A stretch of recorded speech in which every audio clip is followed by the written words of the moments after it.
Елордада халықаралық нейрохирургиялық форум басталды. Шараға 15 елден 200-ден астам білікті маман жиналды. Олар алдағы 3 күн бойы өзекті мәселелерді талқылап, тәжірибе алмасады. Медицинаның соңғы жетістіктерімен бөліседі. Форум аясында Жапония, Израиль, Швейцария, ақш, Ұлыбритания, Австрия, Германиядан келген жетекші мамандар ғылыми баяндамасын ұсынады. Шеберлік сағаттарын өткізеді.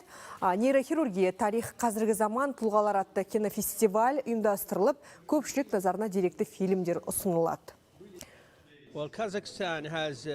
Қазақстандағы нейрохирургия саласының қарқынды дамығаны мені таңғалдырды. Соңғы рет бұл елде 2014 жылы болғанмын. Сіздердің осы уақытта жасалған көптеген жетістіктеріңіз мақтануға тұрарлық. Мен осы форум аясында ми тамырларына жасалатын ерекше операция түріне қатысты шеберлік сағатын өткізіп, тәжірибемен бөлісемін. Нейрохирургия орталығының ашылғанына 14 жыл. Осы уақыт аралығында 35 мыңнан астам операция жасалды. Бұрын соңды орталық Азияда болмаған 70-тен астам жаңа технология енгізілді. Соның бірі гамма-найф аппарат арқылы жасалатын операция.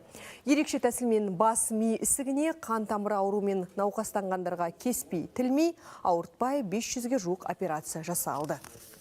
Жылына 4,5 мыңдай операция жасаймыз. Бұлай алсаңыз, соның 70-80% бұрында шетелге баруға болатын мәжбүрлер болатын аурулардың диагнозы.